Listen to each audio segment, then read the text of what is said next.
All right. So, hi everybody. This is Maddie with Constitutional Corner, and today I'm joined by a bunch of my colleagues, and we're discussing who is press and what our rights are. And I wanted to start out with a 2007 case, Glick versus Cunniffe. Basically, on October 1st, 2007, Simon Glick observed several police officers arresting a young man on the Boston Common, concerned that with his cell phone, after they were employing excessive force. Glick began to record the arrest with his cell phone. After successfully arresting the young man, an officer asked Glick whether the cell phone had recorded audio. When Glick replied in the affirmative, the officer arrested Glick for unlawful audio recording in violation of Massachusetts wiretap statute, which was ultimately charged with 3 state law offenses, violating the state wiretap, disturbing the peace, and aiding in the escape of the prisoner. And I think it's important here, especially in what we do, to note that he was not interfering, that all he was doing was recording. Well, the Commonwealth voluntarily dismissed the count of aiding in the escape of a prisoner, and a Boston Municipal Court disposed of the remaining 2 charges in response to Glick's motion to dismiss.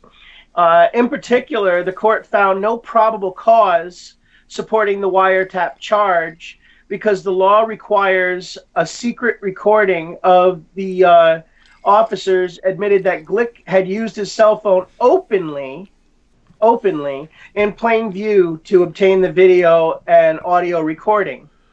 So basically what they're saying here, my take of it, and of course I'm no legal expert, I'm not an attorney, and I can't give legal advice in any way, shape, or form. But from what they're saying here, it wasn't sneaky. He wasn't trying to underhandedly record these people or whatever. This was right out in the open. This man came out, he saw somebody getting roughed up by the police, and he recorded it. And basically the First Circuit upheld his right, and I think that's important to note, is that he had the right. There was no expectation of privacy where he was. And they upheld his right. He won. After several appeals and fruitless filing in his complaint with the Boston Police Department, he filed an action against the arresting officers in the city of Boston in the U.S. District for the District of Massachusetts. So, we deal with this constantly. I know you guys, especially you high-speed heroes with the Second Amendment audits. I can't even imagine what that would be like. I've never had to do an audit with, or even had the pleasure of doing an audit with an open carry, and I think that's pretty scary, especially when you start coming across police officers. But it's so important. These case laws are so important, and I know you guys have some other case laws, so I'd really like to hear some input on this. All right, who wants to go first? David, I know you had some. All right, I'll let you go because I'm gonna pull up the second one real fast too to cover this one, since there's 2 in my district. One thing I'd also like to add is, while we think of different districts, and yes, the decision of one district may not affect another district as far as everyday interactions with police and everything, they do influence each other. If, for instance, with the driver case with Phillip and Lieutenant Driver, which is known as Turner versus Driver, a lot of that almost parallels Smith v. Cumming in that case, and I'll hit that here in a minute. But first, in my area, we have Smith v. Cumming, and this was decided May 31st, 2000. Or excuse me, yes, May 31st, 2000.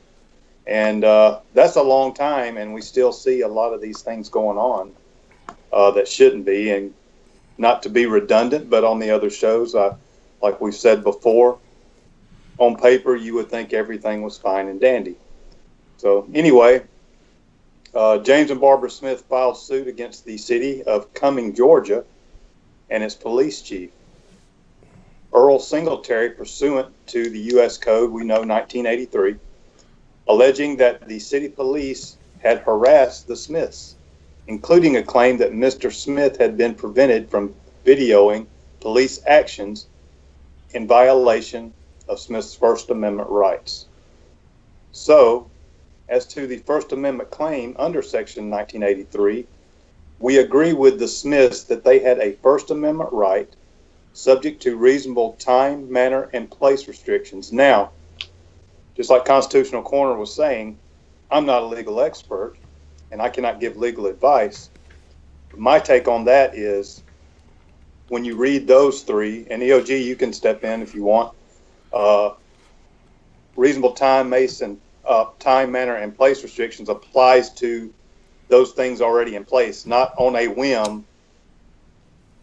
A cop wants to put those in place, not on a whim.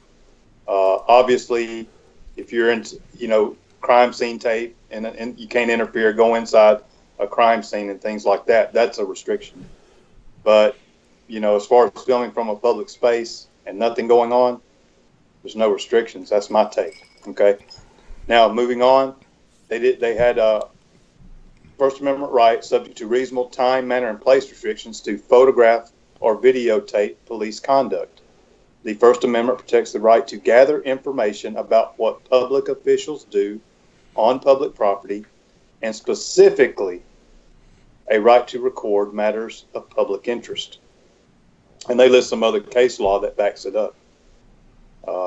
Hastings, and that finding was that the press generally has no right to information superior to that of the general public. Lambert versus Polk County, and a lot of other case law that backs it up. So that pretty much covers Smith v. Cumming. Is there anything you wanted to add, Thomas? Well, or is he still?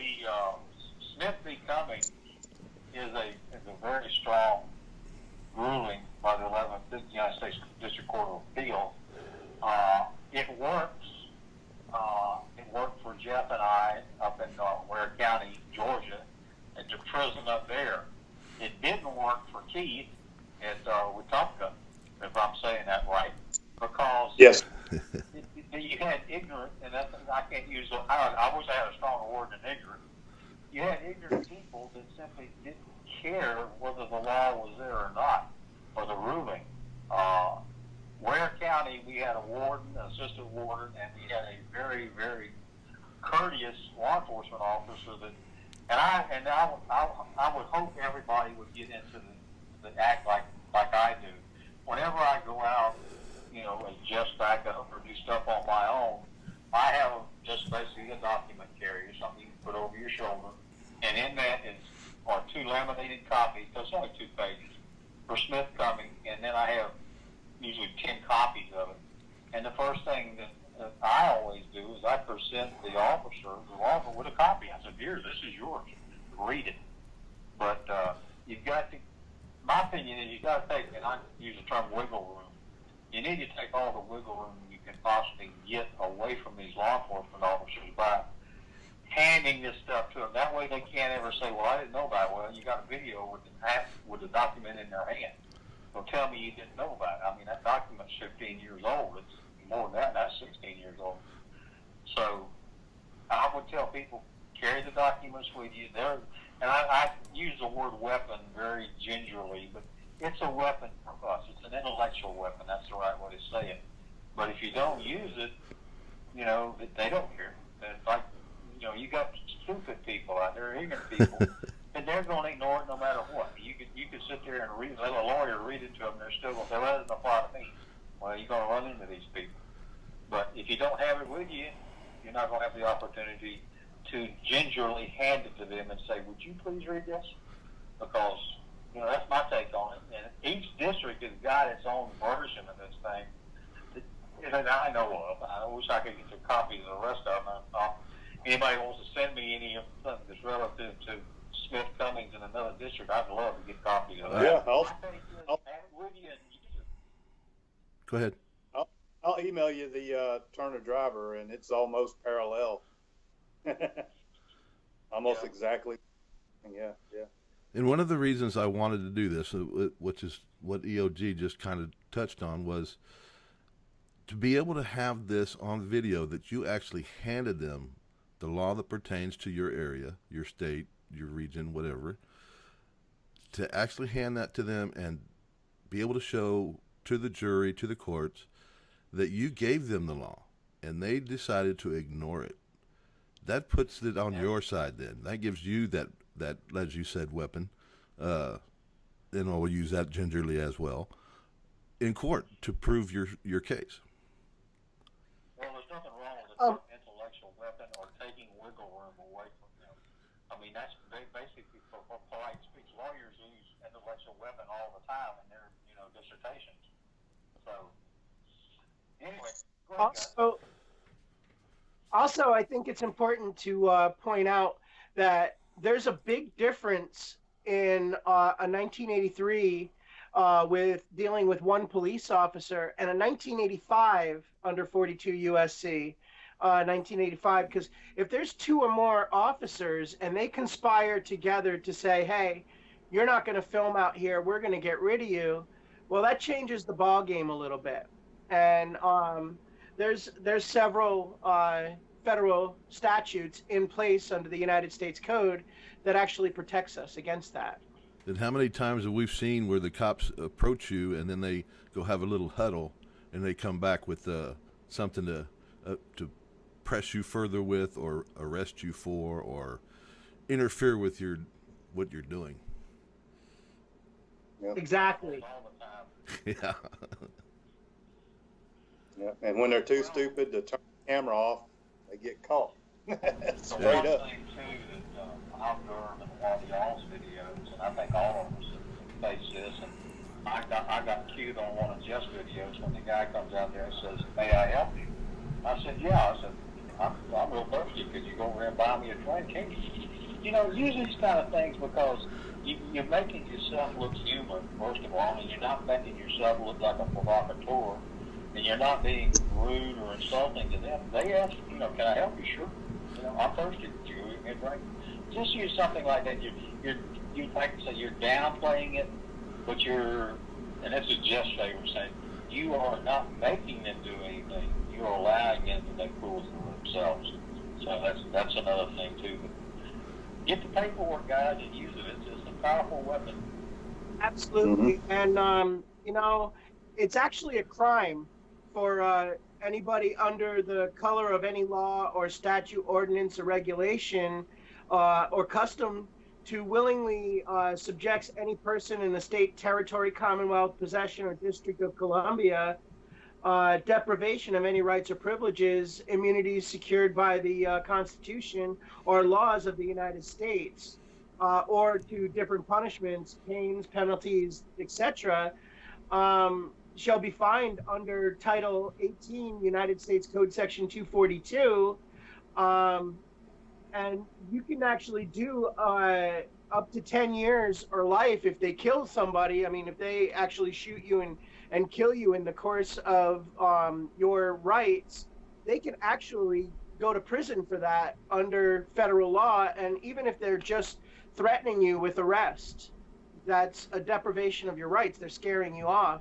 So there's a lot of recourse that citizens have and a lot of tools that we have at our disposal. A lot of people become complacent. Oh, but it's the police. I just want to be good. I just want everybody to like me. And if I have nothing to hide, then I'll just cooperate. And in my experience, and I've said it on several of my videos, that's BS. I don't go by that. I think Benjamin Franklin said it best: those who would give up essential liberties for a little temporary safety deserve neither liberty nor safety. And I think that's something that I keep in my mind when I'm doing my audits. It's actually absolutely true. You know, you cannot just let them intimidate you. You got to hit them back too with that same force that they're coming back at you with. And sometimes a little +1 in there really helps. I'm a bit more forceful than a lot of people, but well, that's okay. I don't, I've seen how you handle yourself out there. I've watched everybody that has videos here, and each of them has a little bit different style. Some of them talk very little, some of them talk a lot. But I think talking a lot, if you don't not really have the knowledge of what you're doing, you could get yourself in trouble. But if you're just spouting laws back to them, I don't think you can get a whole lot of trouble, and I think you'll help yourself in court. Well, if you make them aware, like EOG was saying earlier, you sit there and you say, listen, this is the information that I'm coming at you with. This is the information that you need to know so that you and I are on the same playing field. And you take that wiggle room, I love that whole saying, that wiggle room saying. I love it. But I like to wiggle. Anyway, you take that wiggle room away. And when you take that wiggle room away, now when they go to court, they can't say, well, I wasn't aware of the 14th Amendment, Article 5, in 1983, which sits at the heart of it. They can't say that they didn't know that deprivation of rights under the color of law is an actual charge. They can't say that if you've taken that wiggle room away. Okay, and here is the newest decision under the Fifth Circuit. I'll go ahead and go through the summary. Fellow we all know as the Batusai, Philip the Batusai Turner. And here is the summary. The plaintiff filed suit under U.S. 42, 1983, against 3 officers in the city of Fort Worth, alleging violations of his First and Fourth Amendment rights. Plaintiff's suit stemmed from his arrest after he was video recording a police station from a public sidewalk and refused to identify himself to officers. The district court granted the officer's motion to dismiss based on qualified immunity. The court concluded that all 3 officers are entitled to qualified immunity on the First Amendment claim because there was no clearly established First Amendment right to record the police at the time of plaintiff's activities. The court explained for future that First Amendment principles, controlling authority, and persuasive precedent demonstrate that a First Amendment right to record the police does exist, subject only to reasonable time, manner, and place, or they kind of switch it around, time, place, and manner restrictions. So where have we heard that before? Okay. The court also concluded that Officer, I hope I say this right, Grenald's and Dias's initial questioning or detention of plaintiff before he was handcuffed was objectively unreasonable in light of clearly established law. Therefore, Grenald's and Dias are entitled to qualified immunity on plaintiff's claim that they violated his Fourth Amendment right to be free from detention absent reasonable suspicion. However, the court concluded that no objectively reasonable person in these officers' position could have believed that there was probable cause to arrest plaintiff, and thus they are not entitled to qualified immunity on plaintiff's Fourth Amendment claim that the officers violated his right to be free from warrantless arrests absent probable cause. Finally, Lieutenant Driver is entitled to qualified immunity on plaintiff's Fourth Amendment claims where Driver acted objectively, reasonably, in light of the circumstances. Accordingly, the court affirmed as to this claim. So a lot of qualified immunity going on in there. Yeah. But as to the, I believe it was the Fourth Amendment, that's going to be carried on. And obviously with this decision within the Fifth Circuit, which is Texas, Louisiana, and Mississippi, you have a clearly established right under this circuit to film police. Yeah, the more districts that come up with similar, rulings like Smith, Cumming, and that's the Rodriguez case, isn't it?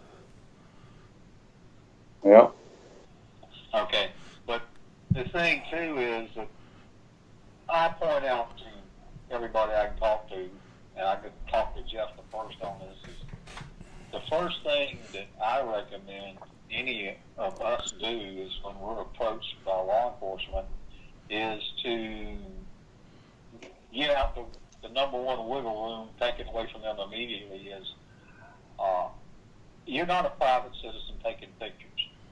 I like to say, I'm an independent journalist gathering content for a news story. Those words are right out of the First Amendment to the Constitution. Right there, you clearly established your right to videotape them. They may not realize it, but you just did. And the other thing is, right behind that, is, hey, give them whatever district's ruling, like Smith Cumming in my area, Rodriguez in Texas, hand them that. And this one thing that I was so bad about, you wouldn't think it now, but I used to run my mouth like crazy. Give them the information, let them digest it in any way they want to, and if they don't really understand it, ask to speak to their supervisor and let them come out there. In other words, let them dig their own hole. Shut your mouth, and shut your mouth some more. That's Eddie Craig. And it works like a charm, because every time they open their mouth, they're making a bigger fool out of themselves. You're a fan of Eddie Craig too, huh? I love Eddie Craig, man. I tell you what, he's one of the first guys I listen to. And I love that thing, shut up some more. Mm-hmm. And some of the people, none of the people here, they love to hear their self-talk. And I'm sorry, you're not out there to hear you talk. You're out there to hear them talk so they can dig your hole. And you can't do it if your mouth's on it. So let them dig their own hole, and then, am I being detained? Yeah, well, articulated suspicion. Well, same thing. The only person that can validate a suspicion is you, and the only part of you that can validate is under your nose. So you invoke the Fourth Amendment, Fifth Amendment. Just shut up. Hey, they have no grounds for suspicion. I mean, who's going to validate the charge of suspicious activity? They weren't there. They came on a phone call. So you shut your mouth, suspicion is going to go away because there's no proof. They weren't out there. That's what I tell people. But yakety. Sometimes I just sort of scream. Yeah, a silent citizen learns that silence doesn't always work, but they sure make themselves so stupid when they do that. Oh, yeah. Well, I like this. The law enforcement people that we deal with, I want to give them absolutely every opportunity to make a fool out of themselves. That's the way I look at it. And they do a damn fine job of it. Some of them are experts. All right. Okay, I'm off my soapbox right now. Okay. MJ, you want to go forward, or somebody else got something they want to add before we go forward? I got something to say if I can. Is that BB? No, that's time to stand. I'll let time to stand go. Okay, time to stand. Like we was talking about, suspicion, activity, whatever like that. Like over in California with the 9th district, whatever like that, we got PC 148G, which strictly states that filming itself cannot be considered a suspicious activity as long as you're filming in a place. I can read that. And then I can read that paragraph off real quick if you want me to. I got it pulled up. You want me to read it off? Yeah, and Okay. then pull up PC 148A, because it also says in there that you cannot bring PC 148G into PC 148 to arrest somebody for interfering with the police business. You'll start with A first? Yeah. Okay. Because A says that if you're interfering in police business, then they can arrest you for that. But then PC 148G, gives us, the right to record. And this is really important because, give me a second to pull it up. I'm going to go ahead and say this is really important because if you've noticed lately, out of California, a lot of channels are just popping up, a lot of things, a lot of people in California are actually exercising their rights to a very high degree. And I think it's important that we mention this. Okay. And you said it's in 148A? Yeah, 148A talks about arresting somebody if you're interfering with police business. And then PC 148G is in there where it says that they cannot apply that to PC 148A if you were recording And it also says, as far as like, time, place, and manner, or whatever the case may be. It also says basically the same thing. So here's 148A. Okay, every person who willfully resists, delays, or obstructs any police officer, peace officer, or an emergency medical technician, as defined in Division 2.5 of the Health and Safety Code, in the discharge or attempt to discharge any duty of his or her office or employment when no other punishment is prescribed, shall be punished by a fine not exceeding $1,000 or by imprisonment in a county jail not to exceed 1 year, or by both that fine and imprisonment. So I think what you're getting at is the when no other punishment is prescribed, or you sure that's or maybe it's 2, except as provided by subdivision E of section 653. Every person who interrupts, disrupts, impedes, or otherwise interferes with the. Hey, time to stand mute yourself, please. We're getting a lot of noise from you. I think you might have muted him. Keith, save that article for me. I'm going to ask you to email it to me. I can't quite, I haven't anything to write on right now, or I'd be writing it down. But I'd like to add that to my repertoire too, because I've always said that you can't use suspicious activity as grounds for, arresting somebody. There's no law. It's not a misdemeanor. It's not a misdemeanor. It's not a crime. Boom. And we ask them all the time, and they can't answer. So. But they sure do like to hold people because of it. Yeah. Oh, well, hey. I'm sure guys, all of you, each state has a part of those. I know they can only hold you when they arrest you or detain you for no more than like 10 minutes. I'm going to get a copy of that law in Florida and put it out for everybody. And I know it's around almost in every state, but if you're detained, the detainment is not indefinite, and especially it's not indefinite if there's no law they can quote. They have to have a why in there. And why is a dangerous word to people, especially these idiots that we deal with.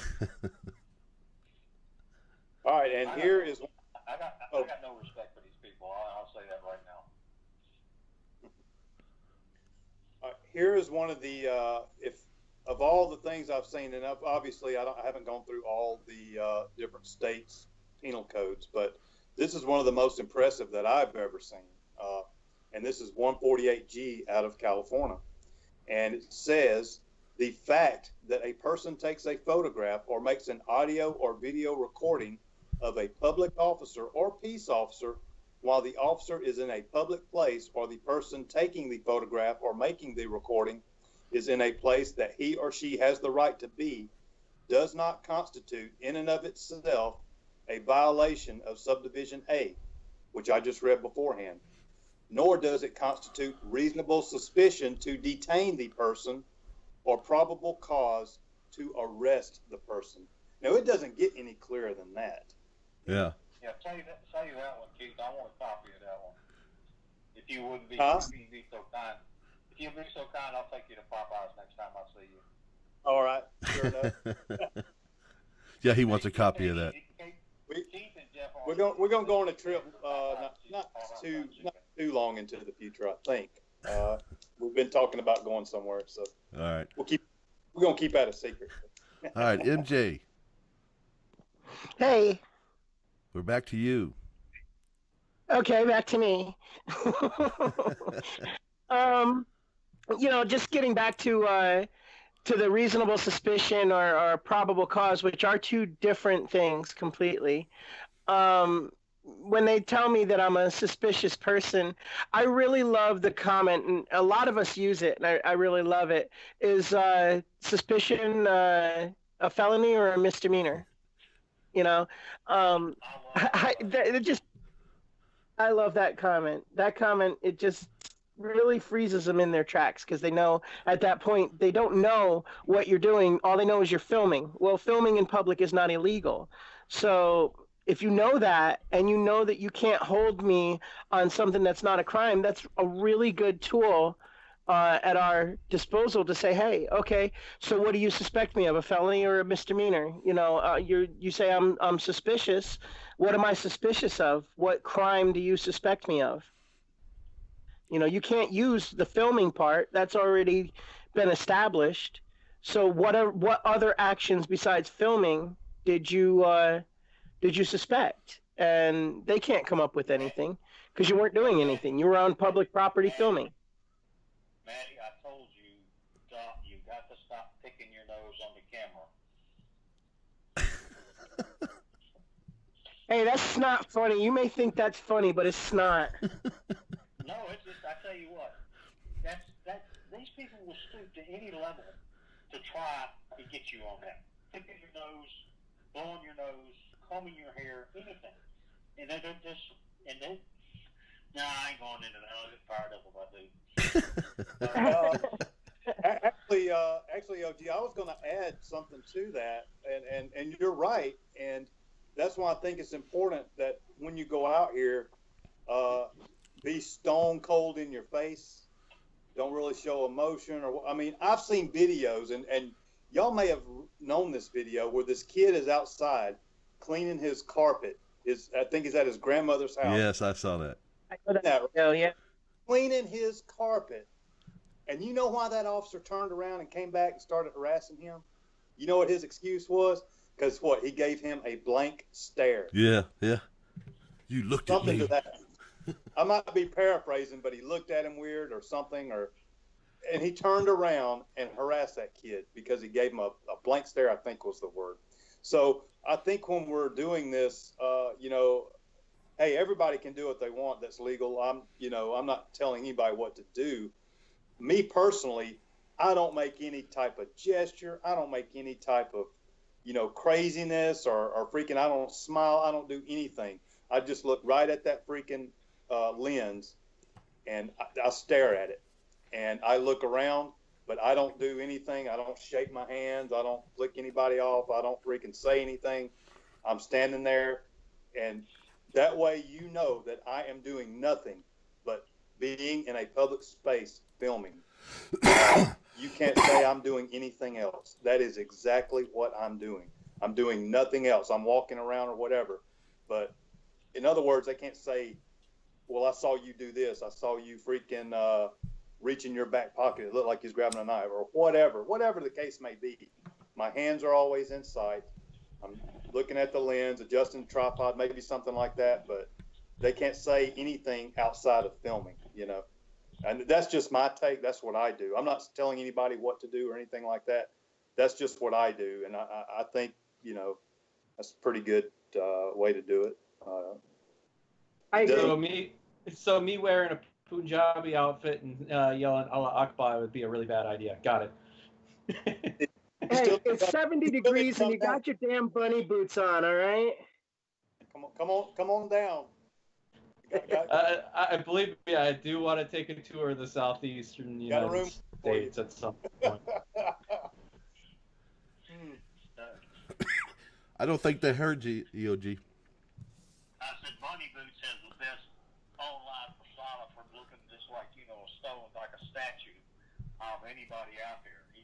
When he goes cold, when he goes dead silent, you go, what happened to the sound? Is the camera turned off or something? I get tickled a lot because those cops, they don't know what to do. Here's a human being standing there, and you can't get inside his circle, and that's a high compliment. Okay, guys, I'm off my soapbox again. Damn, I got too many soapboxes tonight. I got to work on that.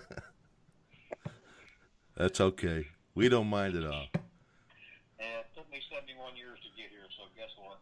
I've learned a few of them. Okay, MJ, let's get back at it.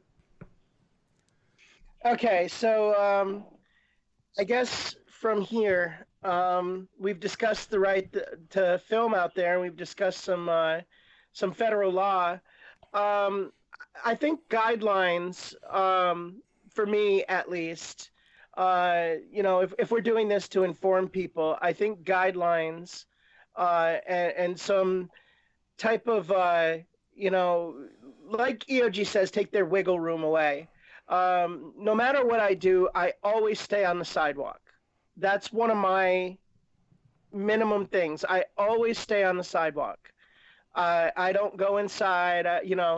It just takes away the fact that they say, oh, well, you were on the property, and even if it's, city property or state property, you were on the property, blah, blah, blah. It takes that wiggle room away.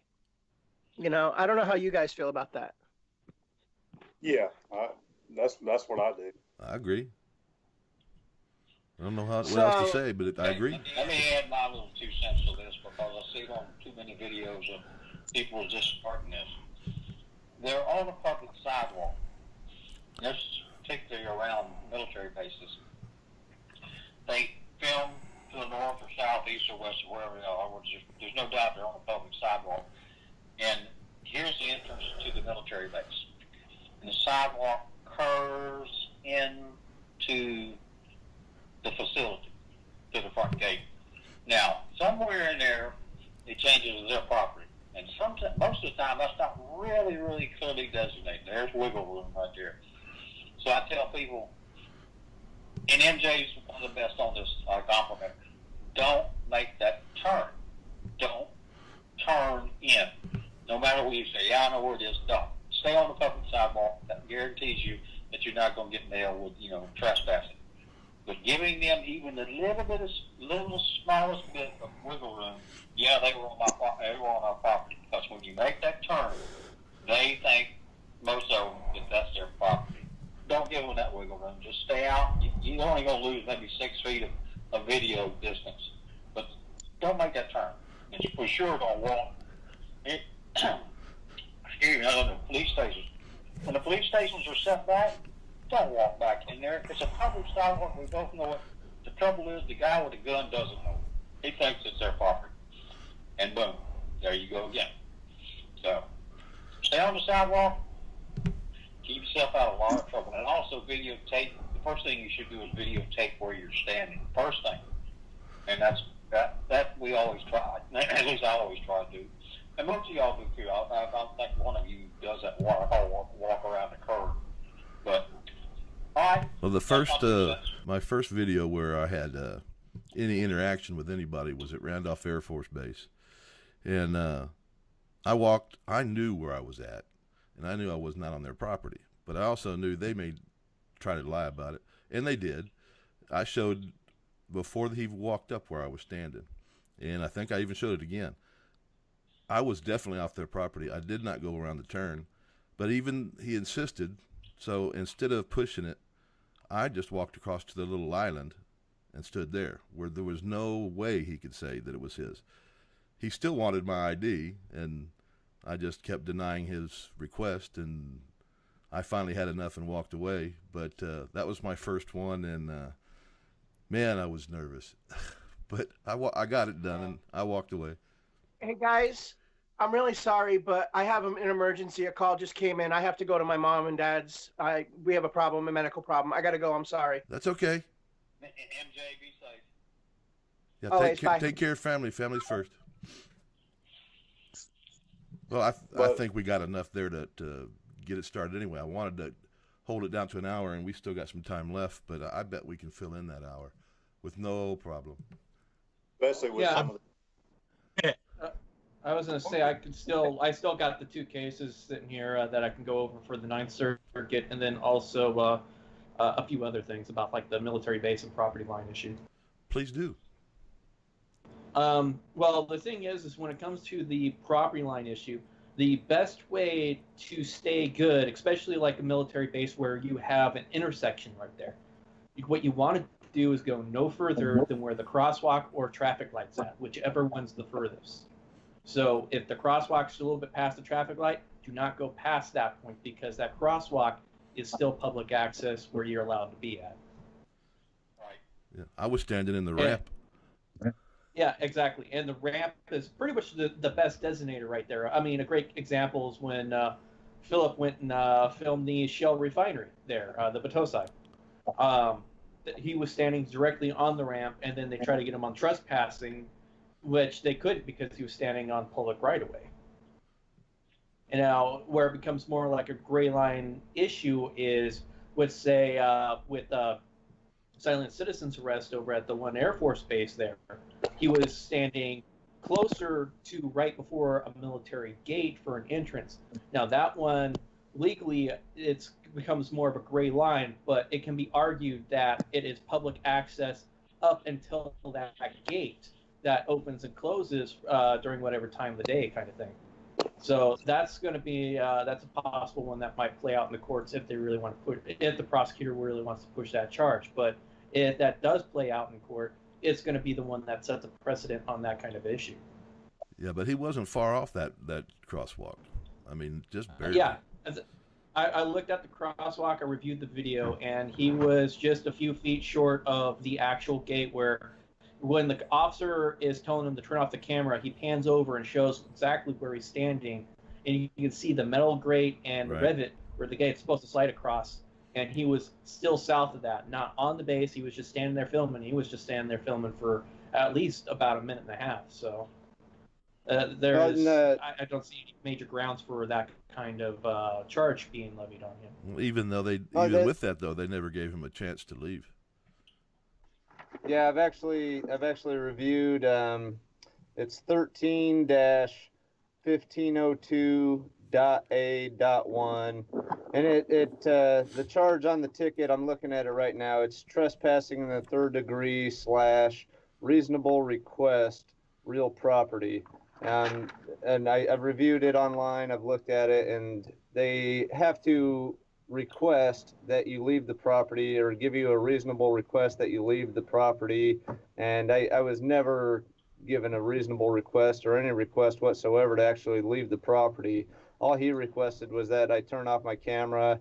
He never stated that I was on private property. He never made any mention of that. So for me to get a trespassing charge when there wasn't a reasonable request or any notification that I was actually trespassing, it's pretty wild. And Yeah. you know, comment on that just real quick, and David can probably back me up on this a little bit. That was an E3. Nothing against E3s, which in the Army and Marines, that's a Lance Corporal or PFC in the Army, private first class. Those are not very experienced individuals. Not that they can't do their job. I'm not saying that. But when it comes to things like that, that can be a gray area that they may not know about, but they should if you're an MP. But with that being said, there's always an NCO or someone in the chain of command, and something like that, they should have been on that. Well, if you That watch guy- him, that guy in that, Sergeant- go ahead. Go ahead. Yeah, that guy sergeant should have been on that, his supervisor, and I do not understand how someone of that rank just decides he's going to step over that line and put someone in cuffs. And I'm thinking now, the girl, I don't want to talk too much about your case. I don't want to do. I'm just wondering if that female was. I know that wasn't his supervisor. I think they were the same rank. I think. All I can really say is that she was the one that was sitting there at the guard gate, actually scanning IDs. I can't tell you what her rank is. I don't know if her name will be in the police report or not. But I think she was either the same rank or possibly lower than he was. That's all I can really say. Right. But that go just, ahead. Go ahead, BB. Go ahead. Yeah. Sorry. Well, I was going to try to continue on, moving back onto the two cases. Do you want to finish your thought, Bama Camera? No, that's all I wanted to add. Okay. Yeah. And then moving on, the thing is also, I mean, the exercise in the right of filming the police within the Ninth Circuit is pretty well established, and also has been it's been established and extended out into the territories. So if you're in Puerto Rico, Guam, and stuff like that, I mean, this is covered. I mean, even in D.C. would be technically covered underneath these decisions too, because these are all federal things, federal courts. And with case Fordyce versus the city of Seattle, where a person volunteered to videotape this public demonstration protest march for a media company. And he was out there filming. The police weren't too happy with it. Well, a little bit later on, he was filming some bystanders on the street, and the police used this to arrest him for underneath the wiretap law. Now, the prosecutor decided not to push the charges and dropped the charges against him after he spent the night in jail. And subsequently, he filed some civil rights charges, including the 1983 case against the police that were involved. And in that case, eventually, he lost the first round in the districts, but when it went up to appeals, he ended up winning the case, and there was some qualified immunity droppage within that one. I haven't, it's been a while since I read through the case, and I've just done a quick refresher on it, so I won't get too nitty-gritty on the details, but you're able to find these laws pretty easily just typing in the specifics. And there is a second follow-up case, which is actually an interesting part because it takes place in a territory. And that's Atkins v. I'm going to butcher this, so I'm going to just spell it Limtiaco. And this one took place in Guam. And the basics behind this case is a guy, he came upon police investigating a car wreck, and he stopped, pulled over the side of the road or whatever, and took pictures of it.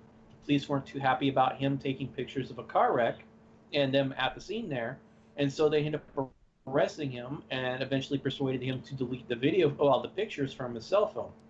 Now, after that point, he was still arrested and processed for obstruction. Now, the prosecutor in that case also declined to push the charges, and he also filed, I'm pretty sure it was a 1983 case in this case. And the appeals court upheld his rights to film, with also the caveat that they referenced the Seattle case from '95, and this one happened in 2013, making this a relatively young case in all of this for the most part. Because I mean, you have over in the Seventh Circuit the ACLU v. Alvarez, which involved the ACLU right before the NATO summit, suing over Illinois' over stringent or draconian wiretap law, because police were planning on using that to arrest people that were filming the police during the protests and demonstrations that were happening that were going to happen at the NATO summit, and the ACLU preemptively got involved in that case. Now, if you guys can put that out there for the qualified immunity, what is the actual definition of that for people that don't really understand that? Qualified immunity is essentially where an officer may violate someone's rights or break the law in some form or fashion, but is immune to a direct civil lawsuit because there was an issue of training or some sort of knowledge beforehand. Like a good example would be the Missouri City case with News Now Houston, where the officer comes out with the law and specifically reads out the law for the requirement to identify himself. And in the law itself, as he's reading it, says that he has to be lawfully detained, lawfully arrested for him to give up his identity, and he zooms over that. Now, let's say if he did not read that law right there in front of the camera, he could possibly have some wiggle room where he says, I did not know it at that time, in which case he can't be sued directly. It would have to go to the city because of lack of training for the officer.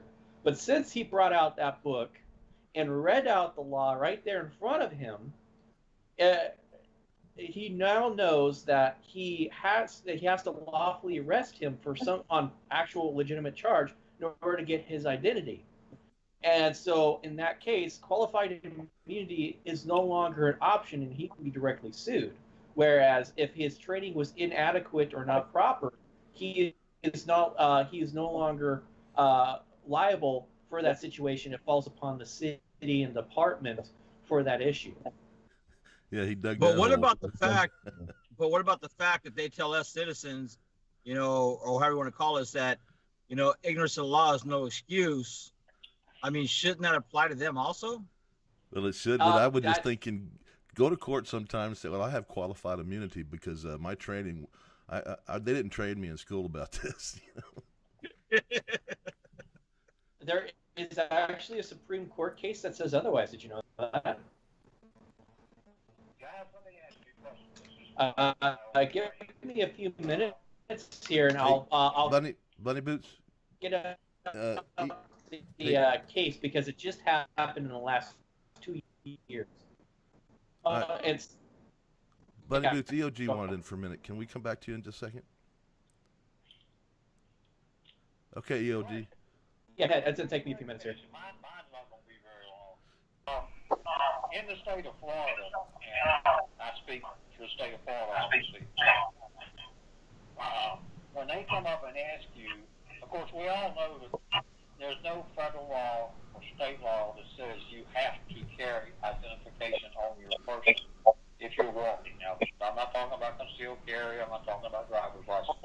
If you're walking, nowhere does it say you must have the ID on your person.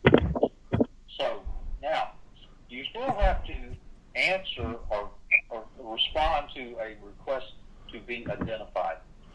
Florida exercises this, and therefore it takes care of the request. In Florida, if you don't have identification, like an ID card on your person, you have to tell the officer, this is once again goes back to reasonable articulated suspicion. You're required to give them your name, your date of birth, and possibly, if they ask for it, your current address. And that satisfies the requirement for ID. Now, a lot of cops say, oh no, you got to have a picture ID. No, you don't. Florida law fact says you don't. Now, that's Florida. I would like answers from basically every state, since I've got some knowledgeable people here. Look up your own laws in your own state and find out what meets the requirement for identification other than a picture ID. There's something in your laws that specifically state that requirement and how it is resolved. Okay. Texas is you have to give them your name and date of birth. Okay. That's two states I know about now. Alabama, I know about yours already because I've dealt with it. Yeah, there's a little, well, I know we've gone over this a billion times, but it's not only Alabama. I think there's other states. And this one is kind of weird. I don't think they can really enforce it, in my personal opinion. But it's a weird thing where at the end it says an explanation for your action. And, you know, if they really want to play games and really enforce that, then let's play games and I'll freaking go in front of my vehicle with a lantern because that law is still in effect, you know. So Yeah.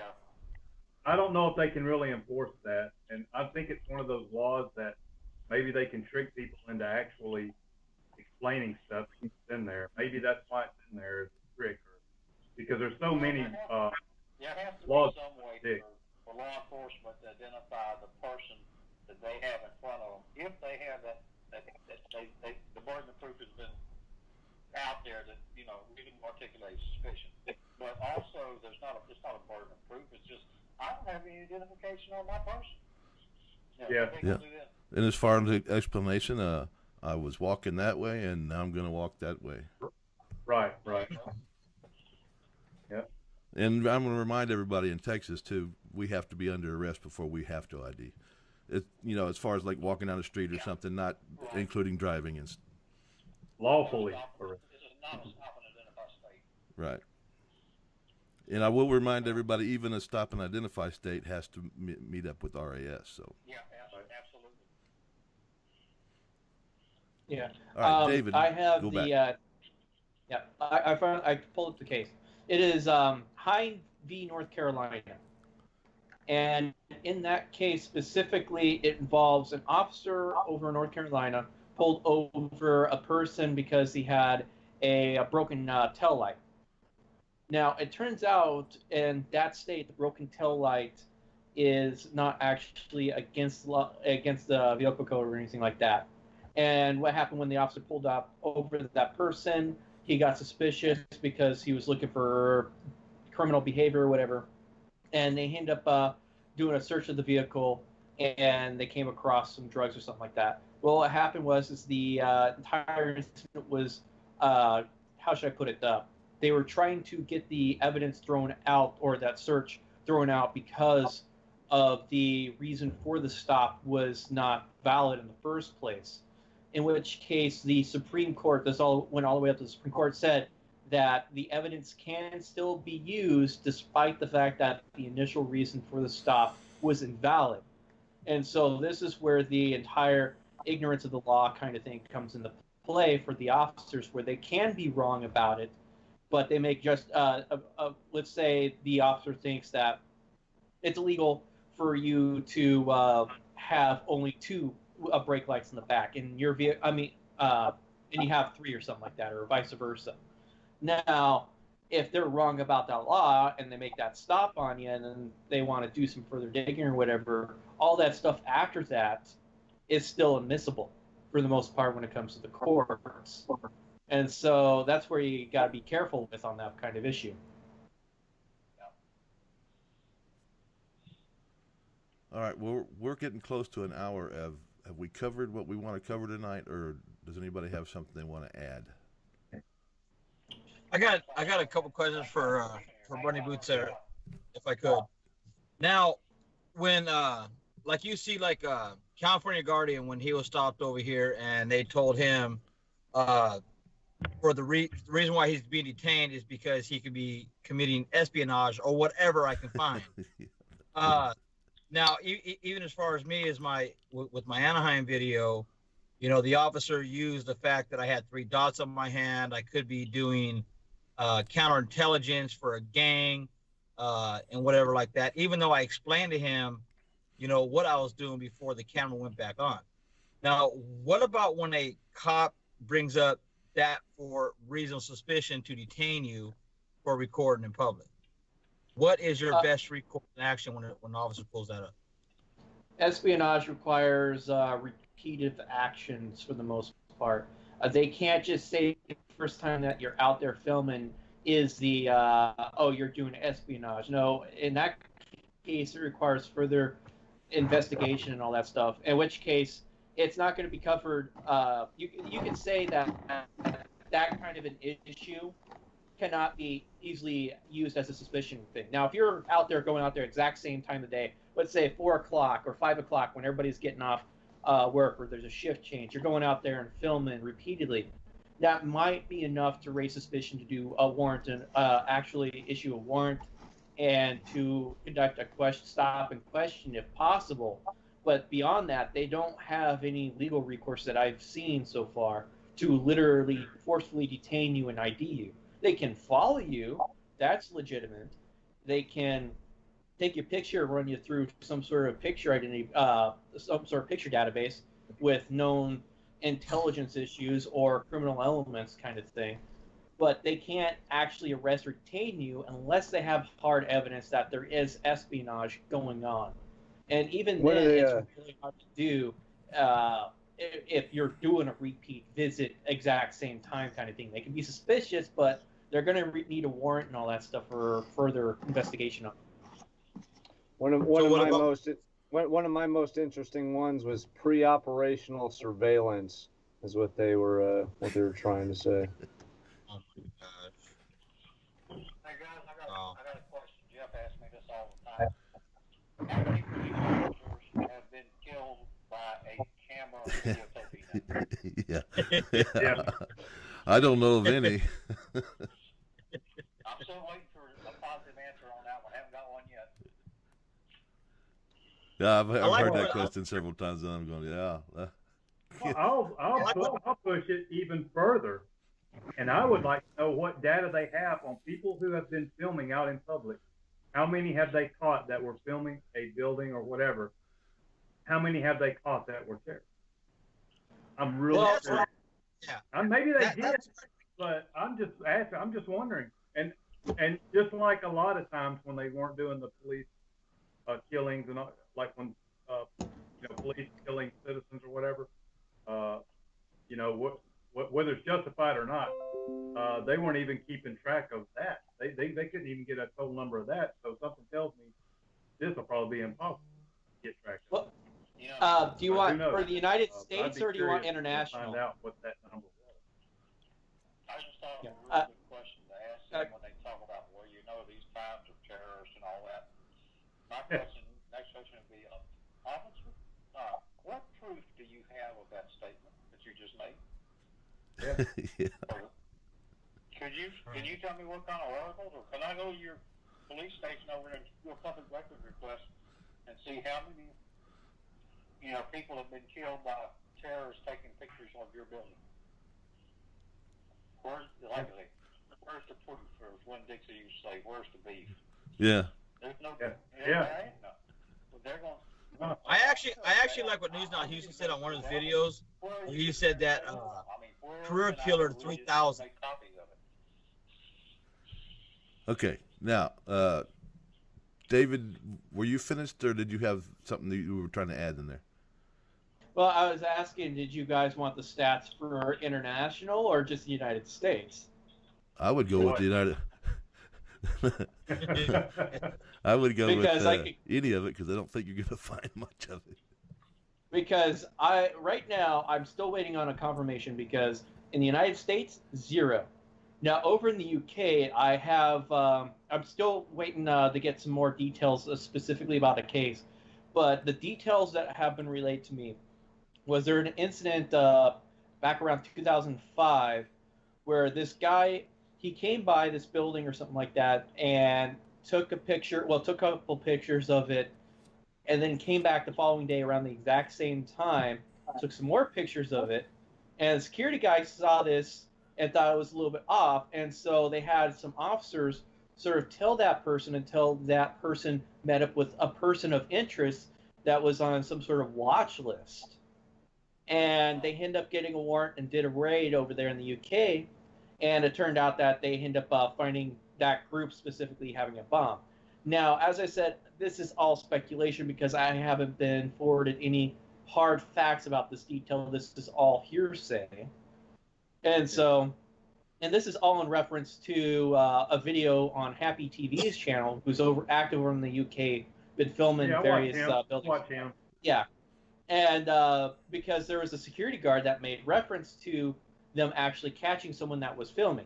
Now, the problem is I don't know how hard fact this is. I'm still waiting on some newspaper reference or publication from one person that told me, because he's like, I worked in the some sort of security thing in that area, and this did happen, but it was several years ago. And I asked him, hey, if you can you find me a article or something like that that references this case so I can actually start digging into this.